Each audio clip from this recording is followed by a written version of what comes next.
Herkese merhaba. Bugün size bir somon yapacağım. Gerçekten parmaklarınızı yiyeceksiniz. Misafirlerinize ikram edeceğiniz bir başyapıt yemek olacak.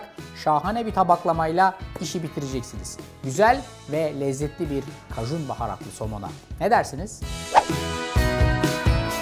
Bu iş için öncelikle tabii ki güzel bir somona ihtiyacımız var. Sağ olsun bizimkiler bana böyle kallavi, kocaman bir somon almışlar. Ben de bunun genel bir temizlik işlemiyle tanıştırayım istiyorum. Somon alt tarafında derisi, üst tarafında oldukça yoğun eti, nefis durumda gözüken bir halde şu anda. İlk yapmanızı isteyeceğim, eğer şuralarda varsa fazla yağlı olan kısımlar bıçakla böyle birazcık temizleyeceksiniz ya da dikkatli vaziyette keserek derisiyle beraber oyunun dışına çıkartacaksınız. Şu var olan fazla kısımlarını kullanmayacağız. Daha doğrusu ben bundan aslına bakarsanız dilim çıkartacağım. O yüzden bu dilim için kendime bir ufak hazırlık yapıyorum. Aynı şekilde buralarda da birazcık yağlı kısımlar var. Şu şekilde tıraşlayarak balığın sadece etli parçasını kendime hazır hale getirmiş oluyor. Siz ne kadar isterseniz bilmiyorum ama bu balıktan en az bir 220 gramlık bir porsiyon çıkarmanız lazım ki piştiğinde her şeyiyle beraber aşağı yukarı 160, 150, 160 gramlık net bir porsiyon kalsın. Onu da şöyle hesaplayabilirsiniz. 3 parmak kendinize pay çıkartın. Sonra o 3 parmak olan yerden dikkatli vaziyette balığınızı mümkün olan tek hamlede etli kısmını kesin. Deri birazcık daha rezistanslıdır. Deride bir parçacık daha bıçak darbesi vurabilirsiniz ve şu şekilde net bir parça çıkarttınız gördüğünüz gibi. Tek porsiyon çalışacağım için bugün tek porsiyonluk bir hazırlık yaptım. Siz 2, 3, 4 duruma göre işi çeşitlendirebilirsiniz. Artık balığımız genel olarak pişmeye ve işleme hazır durumda. Tezgahı çizdim. Nerede görüyor musun bir çizik? Tezgahın kendi damarları var ama çizik yok. İstesem de yok.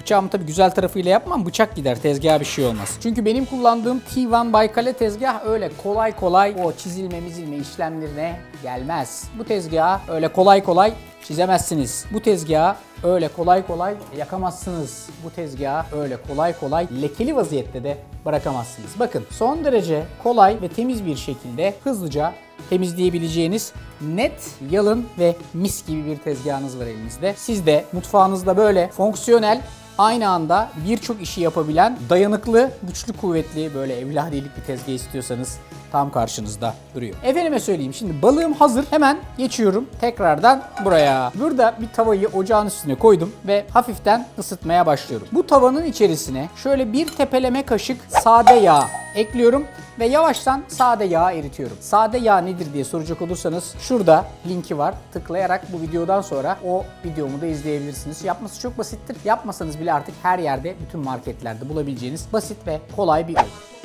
Tabi o yüzden evde yapmak daha pratik. O da Arda'nın mutfağında. Öncelikle sade yağı burada hafif hafif eritiyorum. O orada erirken ben balığın genel bir hazırlığına geçeceğim. Genişçe bir kabımın içerisine birazcık kajun baharatından ekliyorum. Bu aslında birçok baharatın harmanlanarak ortaya çıkmış bir baharattır. Eğer onun da tarifini isterseniz o da Arda'nın mutfağında var. Ya böyle yaparsınız ya da hazır alırsınız. Balığın dikkat ediyorsanız derili kısmı hala üstünde. Etli kısmını iyice kajun baharatına buluyorum ve sadece üst kısmını değil yanlarını da, yani bütün açıkta kalan et olan kısımlar baharata temas etsin istiyorum. Aslına bakarsanız bu iş bu kadar. Şimdi yapacağım şey, balığı alıyorum. Baharatlı kısım yağa değecek şekilde tavanın içerisine transfer ediyorum. Yaklaşık 2 dakika kadar burada alt tarafı hafiften renk alıp pişene kadar bu şekilde kalacak bu arkadaş. En son derili kısmına çevireceğim ve fırına atacağım. 5 dakika sonra çıkartıp servis edeceğim. Orada pişerken ben size çok basit bir salsa yapayım. Bakın, isterseniz taneli mısır da kullanabilirsiniz ama ben böyle haşlanmış vaziyette koçan alıyorum. Bir sıra haşlanmış mısır. Şu şekilde özellikle kabuklu kısımları kullandığım yarım domates küp küp doğranmış. Sıra geldi kırmızı soğana. Kırmızı soğanınız benimki gibi çok büyükse yarım kullanabilirsiniz. Ama eğer küçük boysa tamamını kullanın. Bir tane kırmızı soğanı da küp küp ama çok küçük küpler olacak şekilde doğruyorsunuz. Bu arkadaşımızın işi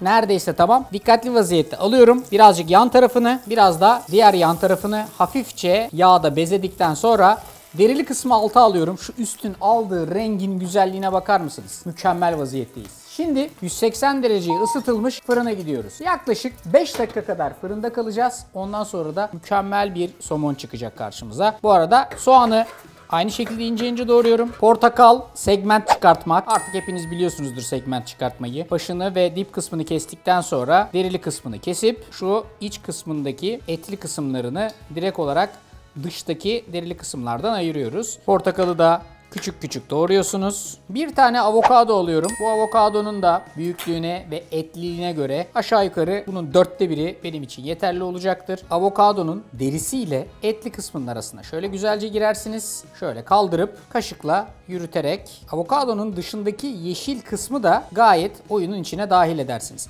Bunu bıçakla soyarsanız avokadonun üstündeki yeşil kısım birazcık kaybolacaktır. İçindeki açık yeşil kısım ortaya çıkacaktır. Çeyrek avokado benim için yeterli. Bunu da şöyle küp küp doğruyorum.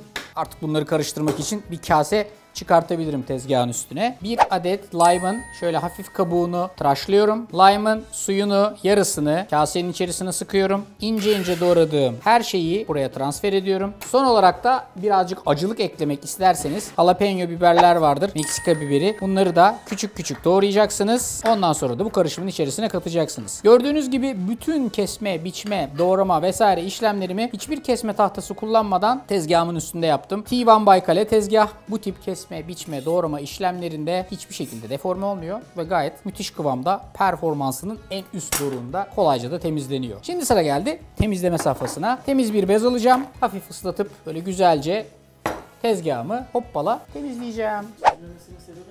Çizilmemesinin sebebi bu tezgahın porselen olması. Alıp da böyle bir balyozla girerseniz tabii ki kırarsınız, çizersiniz ama normalde mutfak kullanımında bunu öyle çizmek kolay değil. Şimdi salsamız burada hazır. Birazcık tuz ekleyeceğim. Küçük bir parça da zeytinyağı. Ondan sonra hafifçe karıştıracağım.